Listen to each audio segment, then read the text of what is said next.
First I'm going to put down a towel, and I'm doing this because when I flip this over to take the screws out of the synthesizer, I'm going to be putting the weight of the synthesizer on top of the knobs and controls and stuff, which can be fragile. I don't think this is particularly fragile, but no reason to take chances. Keep in mind, once you've opened up a piece of equipment, it's going to void your warranty. So if it's a relatively brand new piece of equipment and it's got some kind of problem, it might still be covered under warranty, and you can just send it into the manufacturer and have that fixed for free. It might take a little while to get it to them and have them look at it and then have them send it back and that sort of thing. But you'll be having it fixed by the people who made the thing for free. Now, if it's not covered under warranty and you're handy with tools, you might as well open it and try to fix it yourself. Fortunately, it looks like we're working with standard Phillips head screws to take this apart. Now, this is an older synthesizer and it is made of soft plastic, so we're going to go slow, we're going to go easy, we're not going to tighten anything too tight. So let's keep that in mind when we're working. And I'm going to remove all the screws in this bottom panel. So if you think you've loosened all the screws on a panel and it's still not coming off, don't try to force anything. You don't want to break the panel or bend it or anything like that. There's probably a latch somewhere, or there's some more screws that they've got in sneaky little hiding spaces. A couple places you want to check for screws is underneath these labels or stickers. Sometimes there'll be an additional screw. So you can run your finger back and forth, and if you feel a dip, that's probably an indicator that there's a screw underneath that label. You'll have to peel it back or break through it to get to that screw. Also, you may find screws inside a battery compartment, so take the lid for the battery compartment off. Look for screws in here. There might also be screws underneath or inside the rubber feet on the bottom of a piece of equipment, so check there too. All right, it feels like our bottom panel is loose, so let's just gently and slowly lift this up.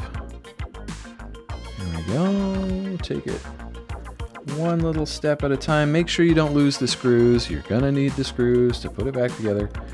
Don't lose the screws. Now go slow with this, okay? If you feel it come up, don't just pull it apart, because there's probably, yeah, see how there's a battery compartment here?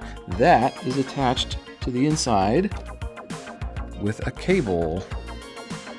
So if I yank too hard, too quickly, I might break whatever cable's here. So I'm going to disconnect. This has a little connector here. I'm going to disconnect that power cable from the battery compartment.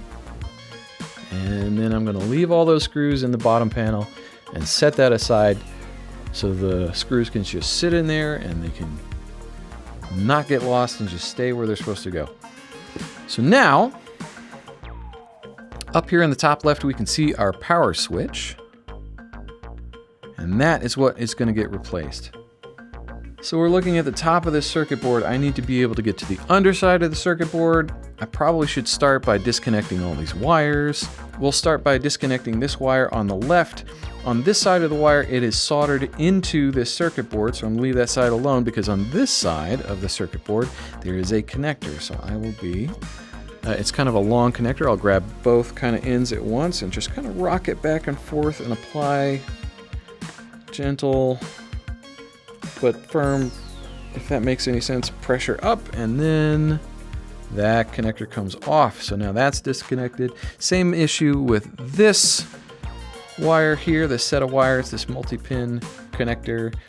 It is soldered into the circuit board on that side, and then there's a connector on this end. So I'm going to grab that connector and just kind of gently rock it back and forth and try to apply even pressure on the left and right hand side until it pops out of socket. There it goes. We've got another wire disconnected. Looks like we've got our modulation and pitch control connected with this little rainbow set of wires over here. So that goes to this connector. We're going to disconnect that. And oh, make sure you don't yank out one side but not the other, because you'll end up bending the pins, so be careful about that. And then that one comes out. Now I need to get the circuit board out. We've got a few screws on the circuit board itself. We've also got a few screws on the back panel here, so I'll have to take those out as well. Hopefully, as I'm taking the screws out of this circuit board, they're all going to be the same size and length. If they're not, I need to make note of that and make sure that those screws go back in where they came out of. Otherwise, it's not going to assemble back together properly. There's one here. And one here. Okay, I think I've got all the screws out of the circuit board. Now there's some controls and connectors that are attached to this main circuit board, and those are screwed to the back of the keyboard. So I'm going to remove those screws next. All right, we got all the screws on this side. We got all the screws on the back panel. I'm going to flip this over. And now on this side, it looks like we got 4 screws. 1, 2, 3, 4. And we're going to have to remove all of these knobs here. I'm just going to start with the knobs.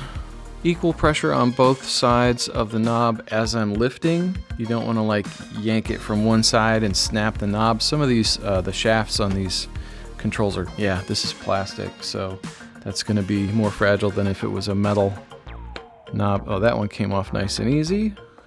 All right, these are what's called knurl shafts. This last one on the right's being stubborn. I might have to figure out a way to use a tool to get it off. I don't want to break it. Oh, here it comes. Maybe? No? Come on, little guy. Okay, I've got these tools. They're basically just pieces of plastic. One's got kind of a lever, and the other one's basically a thick guitar pick. We're gonna just use these to get under both opposite sides of this. Yeah, come on, baby. Come on, baby. Boy, somebody glued this on here or something. I don't know what to do. Oh, I got it. The knobs for these next 2 controls are actually bolted on. I'm gonna have to remove that bolt before I can pull them off. So for this, I'm gonna need an Allen wrench or a little screwdriver with a hex bit.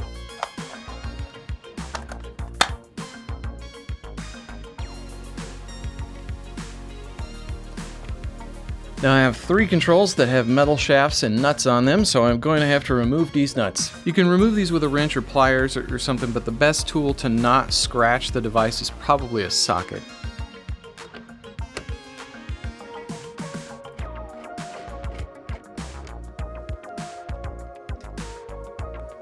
There's a washer we'll take off and make sure we don't lose. The screws in the 4 corners are going to be hex screws. We're going to remove those with my little screwdriver. Okay, so this is a bolt that went into some metal, so you can see that the threading on it is finer than the screws that were going into the plastic. It still hasn't come out yet. Oh, it moved. Okay, I removed the top plate. Cool. Ew, grody. Yeah, I'm gonna clean that later. With a little bit of gentle encouragement, it started to move. So at this point, I'm going to gently encourage this edge of the circuit board up and out and pull it this way towards me and up. And that is so these controls and connections here are able to lift out of the holes that they've been pushed through and then out of the device. So let's get this cable out of the way and this cable out of the way. And gently, gently, gently. Don't snap anything because we're creating leverage by doing this, so. Maybe just a little bit of wiggle, wiggle. Little wiggle, wiggle. Wiggle, wiggle. Wiggle, wiggle is a technical term, and I find it's very useful. A very useful technique. I don't want to tear anything. Okay, there it goes. Ooh. Yeah. Oh. Hey, and we're free. Maybe, almost, kind of. There's something. Oh, I missed a screw.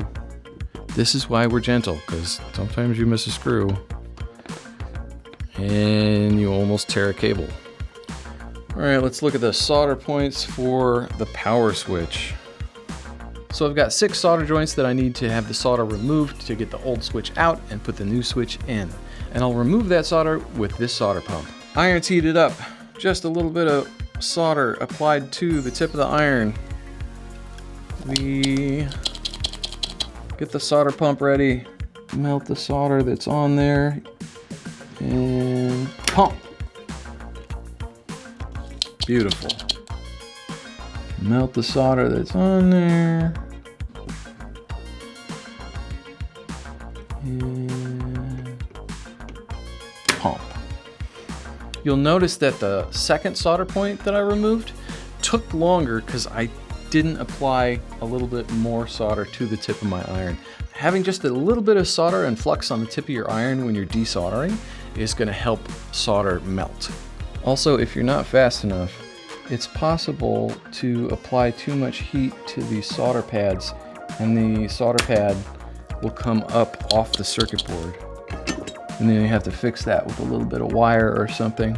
Now, if you did a great job, it might just fall right out, but you might have to wiggle it a little bit. Again, wiggling is a great technique.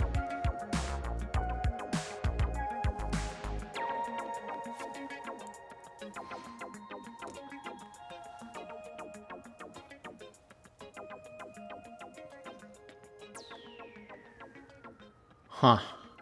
My power switch doesn't quite fit.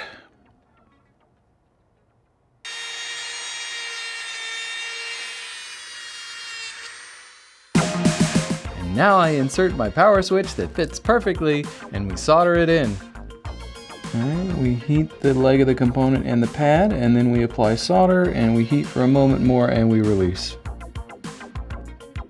Okay, I'm going to plug in my new fancy tip negative power supply and push the switch.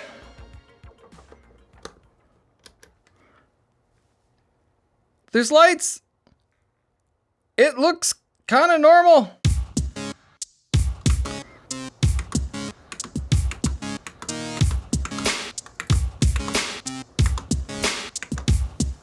I like the way this looks. I'll go ahead and unplug it. We'll set that aside for a moment.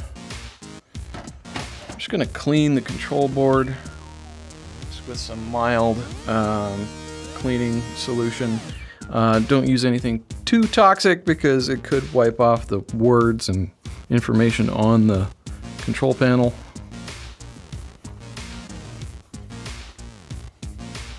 Got some gnarly stuff here on the back I'll just scrape off with a flathead screwdriver. Disgusting! Ugh. I'm gonna clean up all the solder shrapnel. Gross. Alright, let's take a look at this real quick. Got a little bit of grossness over here as well. Go ahead and scrape that off.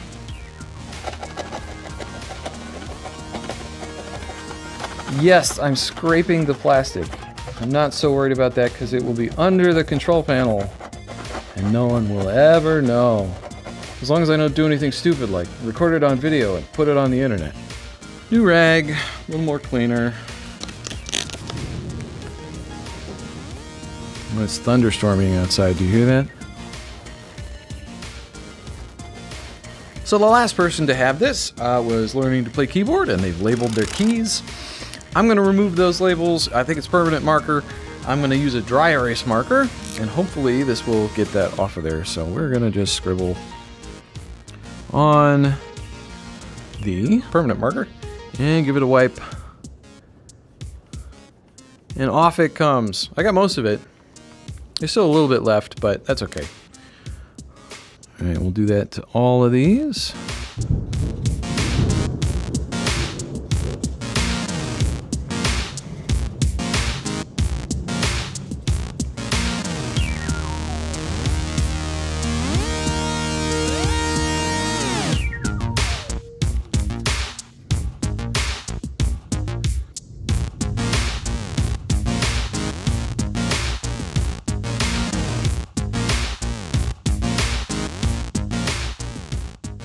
Something I've discovered that's important when you're reassembling this, these plastic ridges that are inside the top case, those have to slot into the backs of the buttons here and here. So we're going to reinsert the circuit board Make sure the power connector goes through, make sure the power switch goes through, make sure that the knobs on this side go through, make sure that the 1/4" connectors are lined up and those pass through. Alright, that's gone in. Now I'm going to flip it over. So I'm holding the keyboard like this. I'm kind of letting the circuit board drop just a little bit and then pulling the circuit board back towards the back of the keyboard and making sure all those plastic ridges fit into the backs of these buttons. And the buttons should pop up. They should stick out from the chassis. There it goes. Okay. Now that those are all in place, I can start screwing the circuit board down. Let's put a couple of screws by the buttons to hold that in place.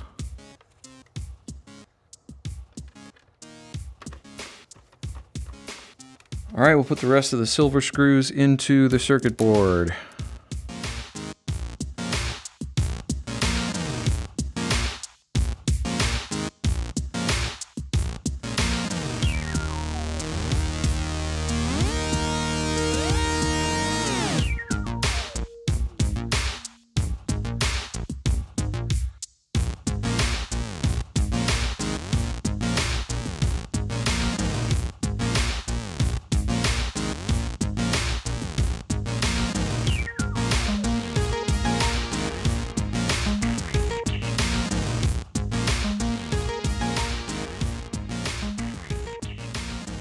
Fortunately, the person that sold this to me still had the original cap for the power switch.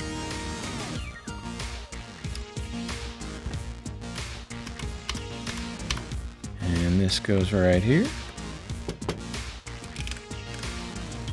And we are going to attach the battery compartment.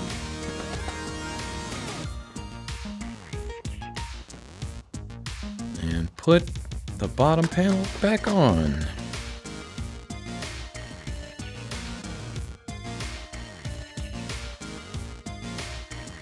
Okay. Let's see if it still works.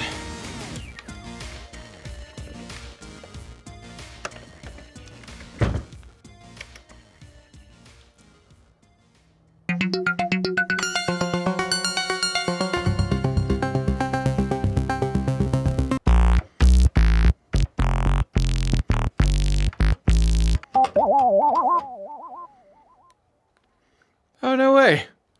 Oh, you check it out, you guys. It's BB-8.